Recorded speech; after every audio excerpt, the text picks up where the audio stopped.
I'm Caleb, and this is my wife Courtney, and I am July's INDY warrior.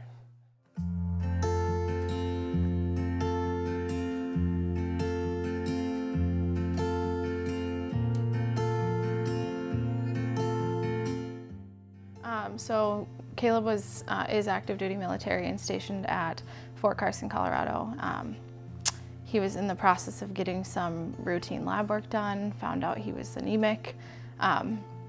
They said, let's look into this a little bit more. You probably have just a stomach ulcer, which kind of made perfect sense for somebody who's active duty military. They kind of just hand out ibuprofen and say drink water. So we thought stomach ulcer was exactly what was wrong with him. They said, let's redo that. Not fasting. Went back still anemic. So it was time to go to the GI doctor. He went to the GI doctor and he said, yeah, you probably have ulcerative colitis or a stomach ulcer, just a bleeding ulcer. We'll get you some scopes. We'll go down your throat and see, if anything's bleeding. But that's not going to be for 3 weeks. So we were like, okay, well, I'll wait 3 weeks. And like the day after he went to that GI appointment, yeah, he woke up screaming, like yelling. It woke me up. I was like, are you okay? And he never answered me and he went back to sleep. And in the morning he said, did you hear me yell? And I said, yeah, are you okay? And he said, I don't know, something in my stomach is just really hurting. And I was like, okay, well, let's go to the emergency room. If it's a stomach ulcer, it could have perforated and you could be septic, a whole list of things. So we went to the emergency room. They said, yeah, your labs are kind of out of whack. Your white blood cell count is up. And I had said to him, what if you have cancer? And he's like, I do not have cancer, Courtney. They said, let's do a CT. Did a CT. However, they only did the CT from like right here to right here, looking for stomach ulcers, and they caught something on the very bottom. So his mass was in the left side of his chest. They caught the very bottom of it and said, let's look a little deeper. I left the hospital, so he was alone, to go check on our kids with the babysitter. And I came back and I like busted through the door and I'm like, so is the CT back? And he was like, yeah. Like, okay. And he's like, they found a mass in my chest and it's the size of my heart and it's consistent with lymphoma. And I was like, oh. It was kind of like wham bam, this is it, and now you have to deal with it. And we were actually like scheduled to move that next month home to help here with his dad and everything else. So from there, you probably spent a week in the hospital and they confirmed, yeah, this is Hodgkin's lymphoma. It is very big. He has what's considered a bulky disease. If it's over 10 centimeters, it's considered bulky, and there's just a whole nother kind of level to your diagnosis when it's that big. At first, they were pretty sure that you were gonna have to have like 5 days of inpatient treatment, and at that point, you're like, we have 3 kids and we live in another state and no one can come help you. So that was a hard couple of weeks, those when he was in the hospital, trying to figure out, how do you balance life between taking care of your husband and taking care of your kids. So we were super, super lucky that your mom came, your mom and your dad right away. Within 15 hours of us giving them the phone call, they were out in Colorado. I woke up and my dad was at the foot of my bed. So good family makes a world of difference with the support and everything that they provide. So then from there, what happened? They decided he didn't need inpatient treatment, thank God. That was a huge gift to us. So he gets outpatient treatment, chemotherapy. Yep. He'll have to have radiation. So then we had to turn around and work with the Army, because the Army isn't one to just say, yeah, go home, do whatever you have to do. So that was a very hard process as well, is trying to figure out, what do we have to do to get us home, because we need this community of people that we just don't have in Colorado. And they helped a ton. They came for us and said, you can go on medical TDY, do what you have to do, and we'll get you taken care of. So on May 11th? 12th, wasn't it? Yeah, we packed everything up in our house. We had people come with like 2 trailers.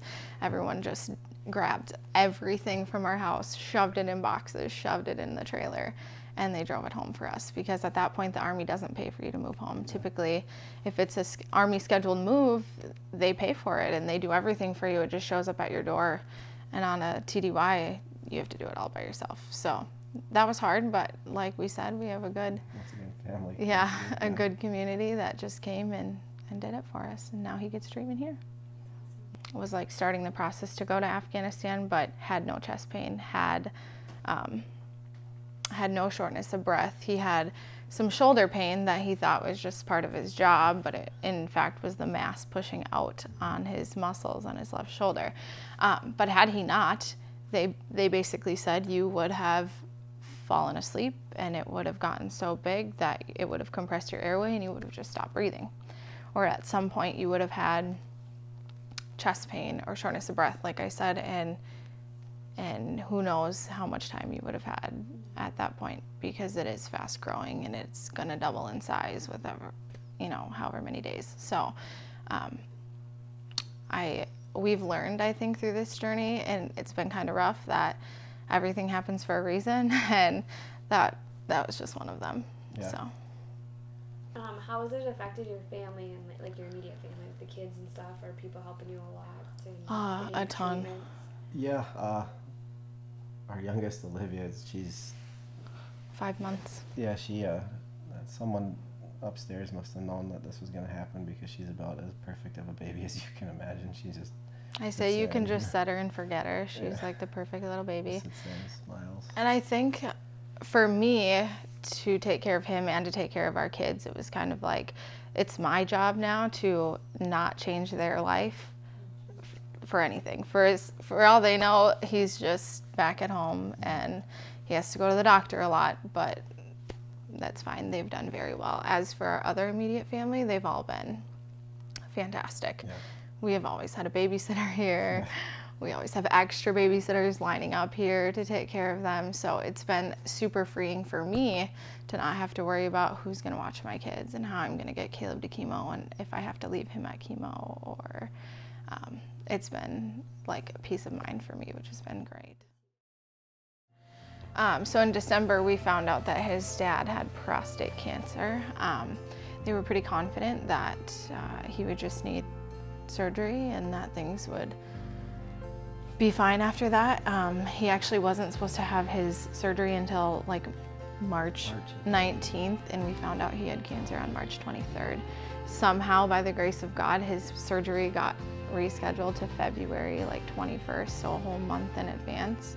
And they did his surgery and things were great, so he was able to come out. However, when we found out, that was when you kind of made the decision that maybe you wouldn't re-enlist and maybe you wouldn't go to Afghanistan, so you could come here and help at home.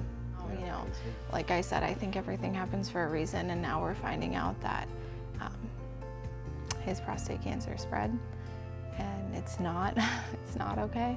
So I think you're doing so well, and that's been handy here, because he's gonna have a whole nother round of doctor's appointments, and kind of the same thing we went through. So roles are reversed here, and we get to be the support. Good company commander that he didn't talk too much, but when he did, he usually had some nuggets of wisdom. And one of the things that he would say, especially my job being in the infantry, he would say it's our job to be warriors. And by definition, a warrior is somebody who's ready to do violence on behalf of the innocent and the people who can't defend themselves. And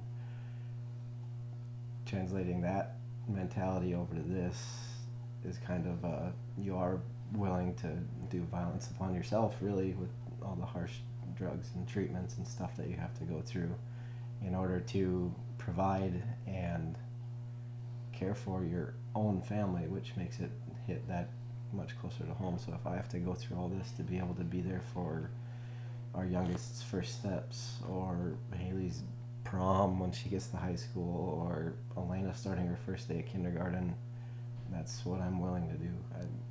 It's not an option, really. So that's kind of how I feel about it. So we have a gift for you. Oh.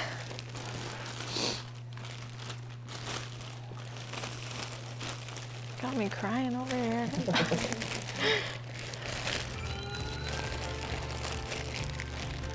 Cute. Oh, little ones. Cute. Oh. Oh, that one's cute. I'm gonna have to put them all in them. Yeah. Cute. Thank you.